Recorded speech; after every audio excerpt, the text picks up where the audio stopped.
So right now we're walking between two of the most important walls. The right side you can see the protection wall of Salwa Palace, and you can see it in the back. The protection wall, and also on the other side the main wall of Salwa Palace. The local people of Diriyah choose to call this palace as Salwa, and Salwa in Arabic language is the meaning of the joy and the comfort. In our journey now we will see how the quality of the life has been reaching the highest limits, and this place, the birth of the kingdom and the first ruling center during the 18th century. Just in front of us here you will see the foundations of the Grand Mosque, which is counted as the largest mosque in the region during the 18th century, as you can see here.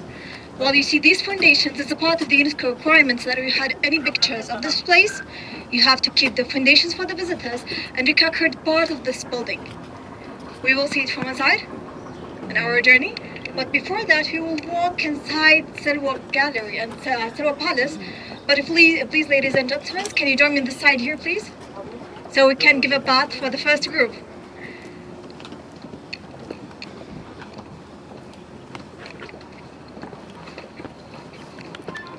So right now we will walk into Salwa Palace, and the first thing the visitor will see is the reception hall of the palace, where anyone who is coming to the palace, they can meet the prince and take the access here, walk inside the palace and finishing the things that they work for.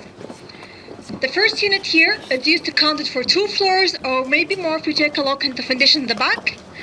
And also the first special elements for our culture as the Saudis is just behind me here. This wonderful Najdi architectural style for these triangles, which is called during the 18th century until nowadays as al-Hud. And why the local people of Diriyah choose the triangle shape?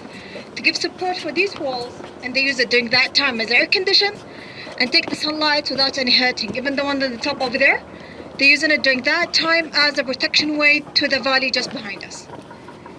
And if you take a look on the other side, you will see the bridge that's connect us between the Tarif district, the ruling center, and the Bujari, which is used to count it as the first educational center in the Arabian Peninsula.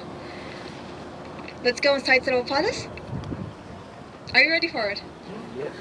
So please join me on the side here. The magical Diriyah, it has amazing stories to be told. One of the most important ones is these walls. And this side here, you'll see the old wall and the new one. At 1999, his custodian of the Holy Mosque, King Salman bin Abdulaziz Al Saud, he gave a massive attention to Diriyah. They take care of it with the Riyadh government and the UNESCO Heritage Site list. In 2010, it had been registered at the UNESCO. And they used more than 3 million different bricks to rebuild corners of Salwa Palace. Every one of them here had the Riyadh government stamp, UNESCO Heritage Site stamp, and the date they made it. Because we had to rebuild it every 5 years, and they used the same local materials our earliest grandfathers used here in the Diriyah. So please, if you want to join me on the side here.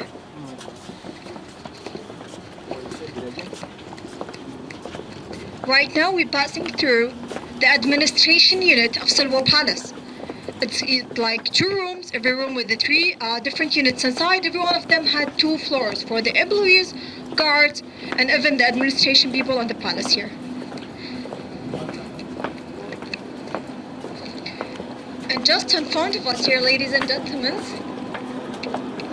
you'll see the highest point in the Diriyah region, which is this one.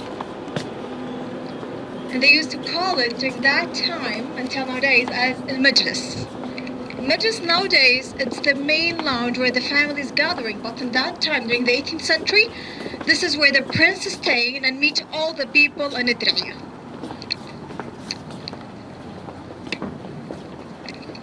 And the right side here, or your left side actually, if you wish to join me, ladies and gentlemen, at the back. Can you hear me in the back? I don't have to yell. So on this point here, you'll see the UNESCO wall built by the UNESCO Heritage Site list to show our visitors the step that they follow to rebuild this wonderful site such as the Tarif. So they started using these large mud bricks to give support for the wall, and they added in additional support using these woods, and they finished it with one kind of capping, which is the one with the rocks. And in Diriyah, during the early, so the 17th century, the local people used to have two kind of capping in Diriyah. The first one with these rocks, and the other one was with the mud on this side here. They preferred the one with the mud much more, and why is that? Because that Diriyah at the 18th century and the 17th century, it was the largest oasis in the Arabian Peninsula. And the number of these palm trees and the trees was a massive one. And that's why it used to take heavy rains and storms sometimes, and even the sunny days. So they had to rebuild it every 5 years in these corners. Let's continue. Thank you.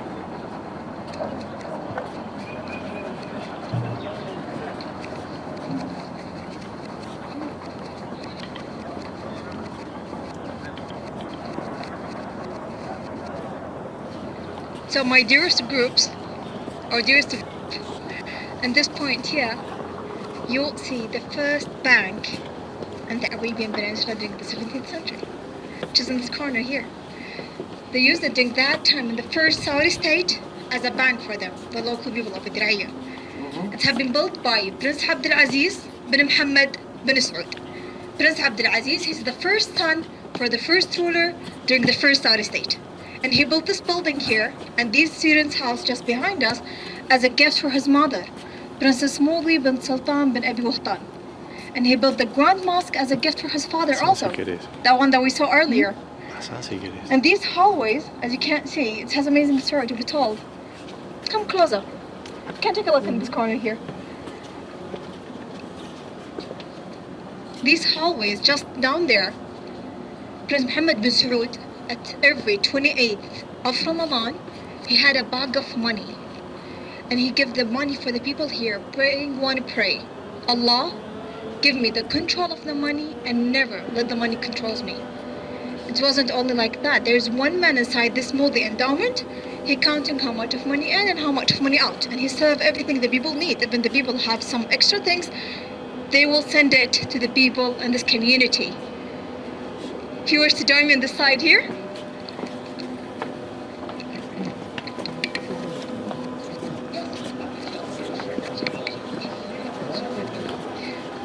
I'm sorry for interrupting for the people who are speaking right now.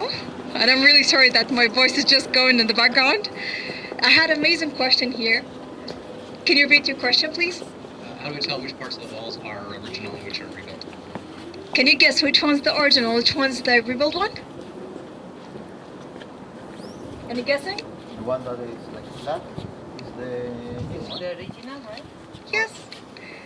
On this side here, you will see the original wall on the corner, and the one that rebuilt it on this side here, which is just a flat one. Even if you take a look in the back, you will see the original one and also the new one much clearly.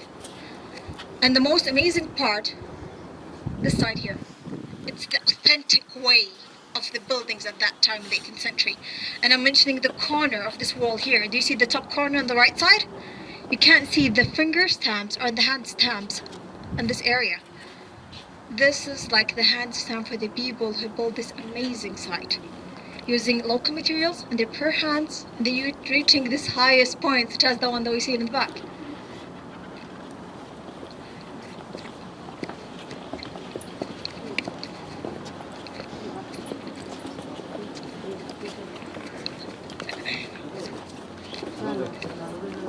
Ladies and gentlemen, anyone have any questions so far? Me? Did someone said any question here? Yes. Yes, please. What was this complex? A palace or a city or This is just a neighborhood. a neighborhood? Tarif, it's the first ruling neighborhood in the Arabian Peninsula. We're the first ruling center in the Arabian Peninsula. And the Tarif, it's the place where our country has started, the Kingdom of Saudi Arabia. This is our birthplace. Which year? It was actually from the first immigration of Banu Hanifa, like the 13th grandfather of King Salman, used to live here at 400 AD. And they moved from the eastern part to Diriyah when he found out about this place. His name was Mani al-Mradi. And generation after generation till we reached Prince Muhammad bin Saud, the first ruler and the first Saudi state. The people people that live here, what did they do for you? All the trade in this time here, and that time, sorry, in the 18th century. There's the houses, and there's the education, such as the school that this side here. This is the school of the palace. And also we will see much more on our journey. And if we mention the job thing and the Diriyah, we will mention that the Diriyah located at the Silk Road at that time. And the Diriyah, it was the largest market for the guns, fabric, horses, and the camels in the region.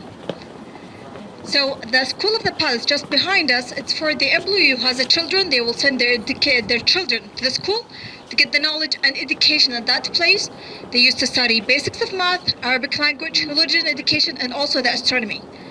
When some of the students, when finishing their education in the school, they will go to the Grand Mosque or to the Mosque of Al-Tarif to continue the religion education. And as you can see, the short wall here, the small wall in the middle, this is Al-Mihrab, which is leading us to Mecca side or Qibla side to know the direction of our prayers. It's just located in the middle of the mosque now. In the 18th century, our earliest grandfathers called Imam ward for the ruler or the king. But nowadays we called Imam for the man who's leading the people to the prayer. Please join me on this side and watch your steps. Here. Yes, on the palace. And he meets the people. Yeah, the people are meeting him in the... No. It's a neighborhood and inside it, Salwa Palace. Yeah. So, surrounded by the wall? There is one wall covering all the region. It's not the houses, as you can see in the corner over there. You will see part of that wall in the background over there. That's a Diriyah protection wall, built actually after the first Saudi state, to protect the whole region and the Diriyah, including Al-Tarif, which is the ruling center, Al-Bujari, and the other neighborhoods nearby. So maybe you have told us, but how many people live? And Al-Tarif, Yeah. we are talking about between 5,000 to 8,000 different people. And the Diriyah as a whole region, we are mentioning between 12 to 18,000. And that's why inside the Tarif, there's 6 water wells. One of them is here. And that's why it's located just behind the mosque. So the people can do the revolution or wudu before they pray, and they can start the pray in the mosque. And do you see that small rock over there between 2 windows? The one that's just pointing out. That's... Yeah, the one. Can you repeat the Spanish? Dice que nos va a contar algo de la roca esa que hay entre las dos ventanas, ¿no? This is what I mean. So you see it over there. That's actually the sundial to know the time for the prayer using the shadow in the 18th century. And that's why it's located in front of the mosque. And there's so many people are wondering, Molly, what about the night prayers? You are as a Muslims, you don't have like 2 nights and there are 2 prayers in the night time. The first one, in Maghrib, when the sunset starts, and the Isha time, it has 2 different cases, in the summer and the winter. In the summertime, when they see all the stars as a crystal clear, and the winter time, they know it with one special star, which is called Seh. Seh, yeah. And when they saw the star here, they know that the winter is coming. In the real life, not Game of Thrones. Which star is this one? Actually, I'm not sure about the name in the English, unfortunately. But it's not the North Star or something. I don't know, what's confirming with that when they saw the star, they know that the winter is coming not only in Saudi Arabia, but from the whole world. I think it's the north one, if I'm not mistaken. Do you see this ruling family tree?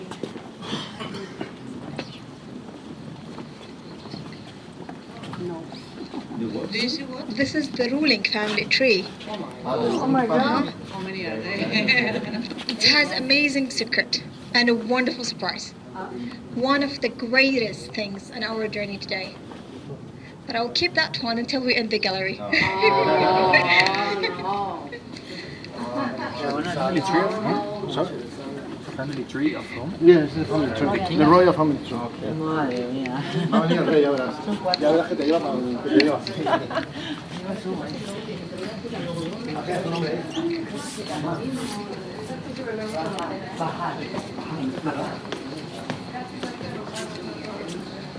Ya me estaba preparando, ya me bajaba mi pasaporte.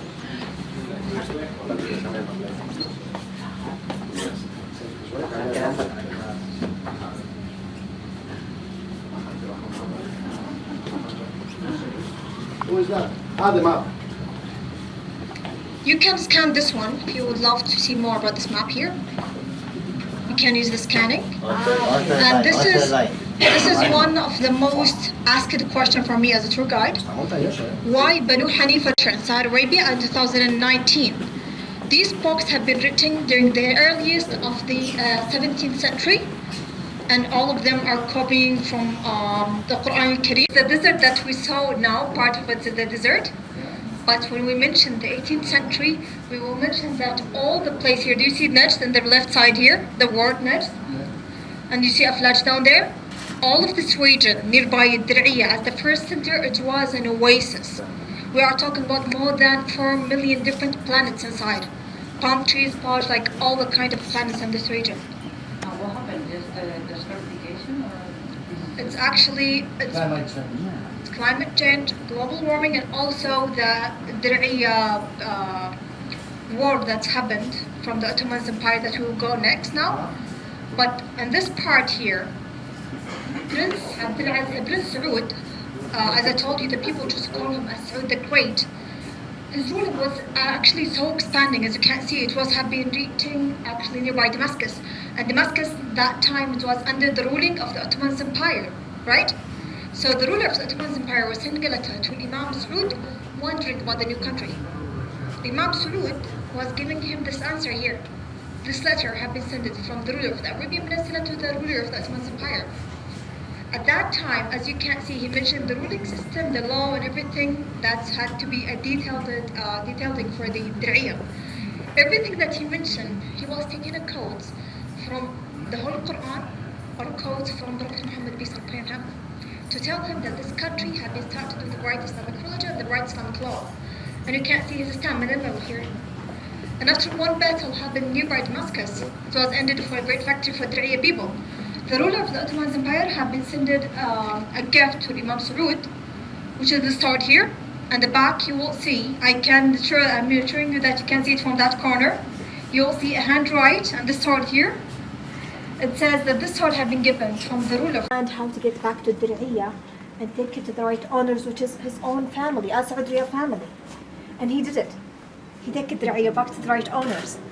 And when he took Diriyah back, he was writing a letter to his cousin in Egypt, telling him that I'm taking Diriyah back.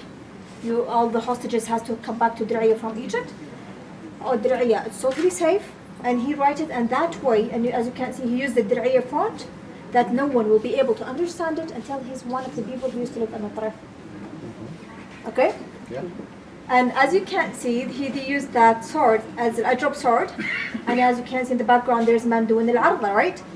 At that time, our dance, al-arda, it was the call for the war.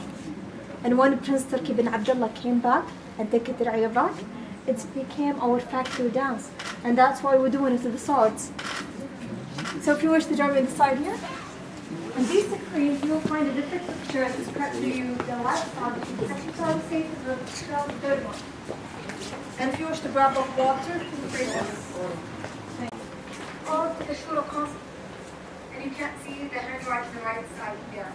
The second one on the right. And he's stand here. At that time, it's about our Islamic culture that the men always wear the ring holding his name. So they can ink it and stamp it. And in Diriyah, as a whole region at the beginning of our country, it was giving us special care for the cultural life, especially in the Islamic culture. At this side here, you remember when I was telling you about the family too, right? And you remember when I was telling you there is a one surprise. All of you ask Arabic?